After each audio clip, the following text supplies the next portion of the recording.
afternoon, listeners. This is Between Classes. And today we are going to be discussing the importance of staying up to date on current news and through what sources within college students.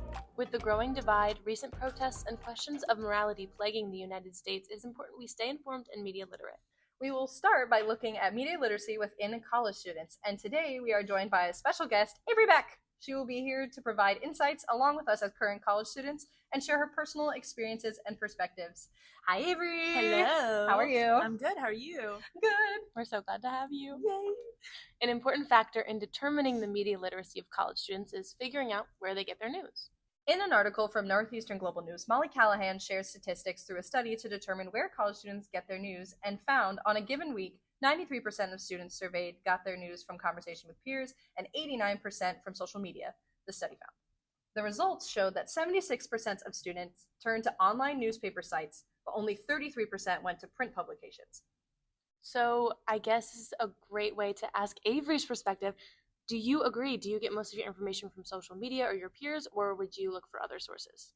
I definitely do get most of my information from social media, like just casually scrolling, seeing people like repost things. But I definitely try to fact check them on like actual websites and like AP News and stuff like that, because I don't necessarily trust social media with my news info. Yeah. That's good to hear. And the important nowadays. It is important. And I think it's relevant to hear from like current students about how they get their news, and especially like these statistics, so that we can kind of cater as journalists, what we're putting out and what people are going to see. Because I would definitely agree. I get most of my sources from social media. I look at it and it's never printed in front of me. If I see a newspaper, it's probably by accident. It's not on purpose. Most likely I get it off Instagram or TikTok. Those are probably the top two. It's just for the clicks. Yes. For the clicks, the headlines, and that's why it matters to look through other sources. So I'm glad that you look through other sources as well.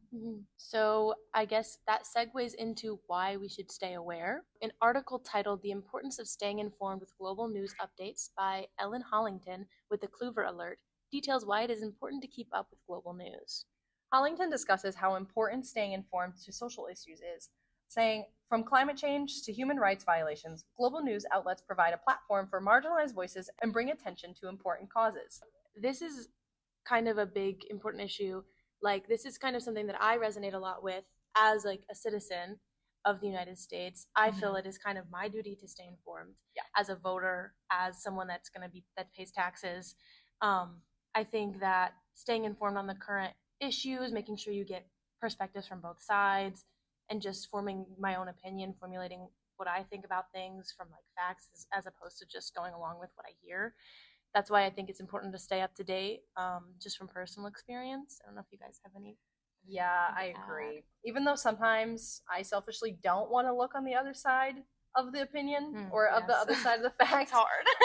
It's hard, especially with important causes nowadays within our current administration. I think even though staying informed and having media literacy is very important, because a lot of things that get put out by the current administration are either blown out of proportion, really wrong, just not right.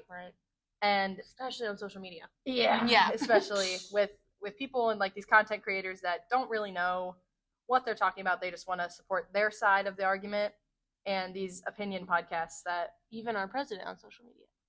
That part.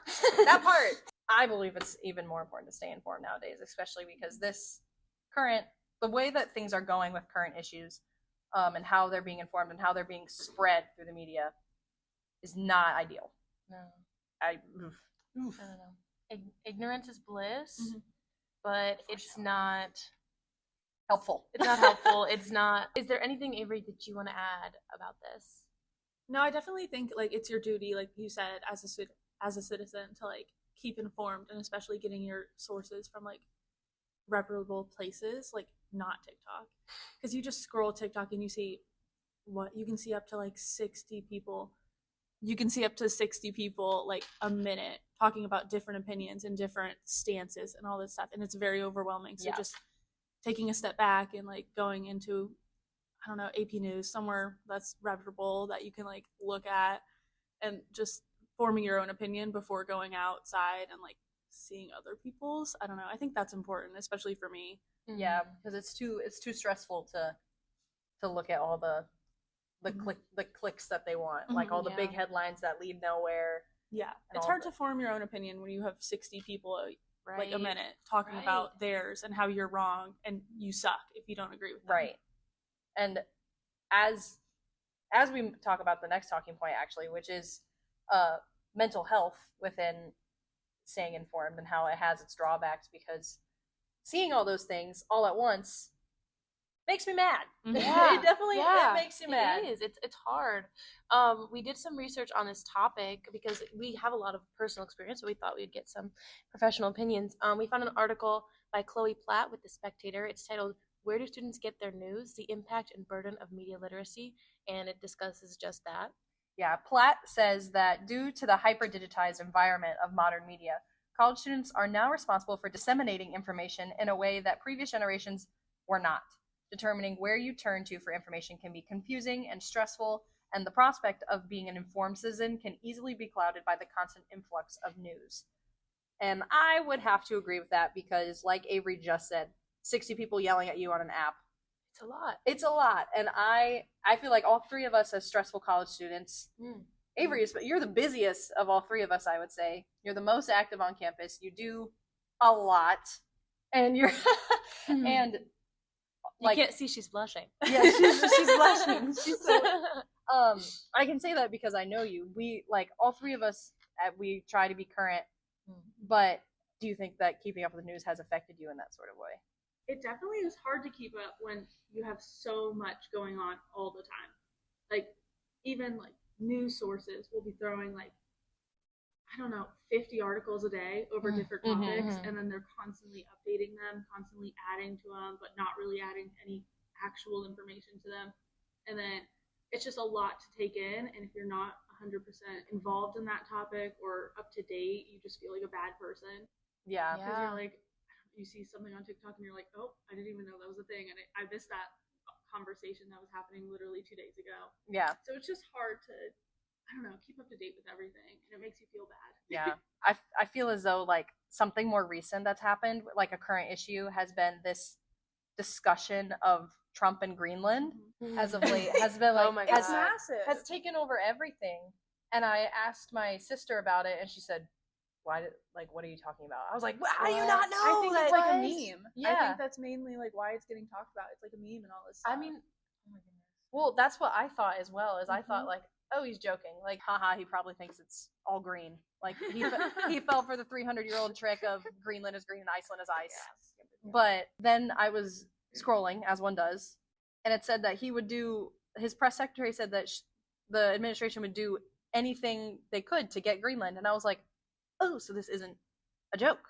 Oh my gosh. And I was like, and I asked my sister, and she's like, I have no idea what you're talking about. I was like, but they don't, and that they're all here. It feels like the whole, like, even the administration is just saying things to get people to talk about them. That part. So then they can turn around and be like, the left is doing this, and I never said that. And it's just like a constant battle of who's staying in the news more. And it's annoying to try to keep up with, especially when like you physically can't with all that's coming out right now. Yeah. Right. And it's just it honestly feels like every rational thing that comes out is immediately trumped by something by that administration. And I feel as though as of late it's covering up other things that are deemed more important. Like I feel as though that this Greenland plot is somewhat trying to distract you from the Epstein plot. I was just about to say that, and then also files just also distract you from. And like they released 600 pages at all time, like one of time redacted stuff, and you have to go through every single one to try to get information, and that's just a plot for people to either talk about it or just like to cover up something that's hidden in like page 550. Yeah, because no one made it that far. Like, and it's just wild. That's why I feel like your click like thought process comes through, where they just do things for clicks, where they say Epstein files dropped, and then there's nothing in them. Yeah. Right. So then people from one side are like the left are saying, well, they're out, but there's nothing in them, and then the right are saying, well, you got what you wanted, they're out. So then it's just more polarizing, and nothing's coming from it. So then it's even harder to stay up to date. And as a college student, we're already looking through documents every day. We're getting assignments, and we're getting books, and we're getting things that we don't want to look at because we're going to get graded for it. And then they said, here's 600 more pages of baloney to weed through. Yes. Yeah. Even though it's not feasible. It's really not feasible. possible. It's hard.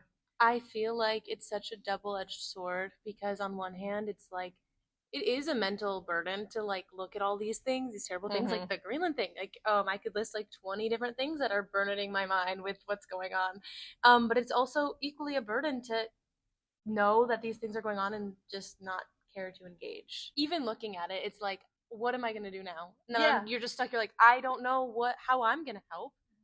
And so I guess the best way that I can rationalize in my mind to help is just to make sure I know what's going on and make sure other people around me know what's going on. Even if they don't. Even if they don't. It's hard. It's hard. Yeah. And social media is the worst part about it. In my opinion, it's fuel to a fire every day. Yeah. It's not helpful. It's hard. It's like screen fatigue. Like you don't want to keep looking. Yeah. But then you can't look away. Exactly. Right. So even though that all of this current news that has been coming at us has been quite polarizing, and it does have an effect on our mental health as college students, and we do get our sources from social media, as we've stated, it does have its benefits of looking at information and being informed. It does outweigh the drawbacks in hindsight. Being media literate is both a blessing and a curse, but I would say it's more a blessing than anything. And I do think that being media literate is not only beneficial to your personal well-being, it is also important for the function of our country. And as much as sometimes it's easy to push issues to the side and say it's not directly affecting me, it's going to affect you. And I think that the first step is just being informed. Build that habit early before, I don't know, you get something that you have to worry about a little bit more. Like imagine you have kids. Like you're going to start wondering about the world around you a little bit more. Right. We're going to start caring about the housing market. But you're not going to be able to like know what to look for or where to look for it because you've never experienced that before. Yeah. Well, thank you, Avery, for coming on today. Thank you so much for stopping.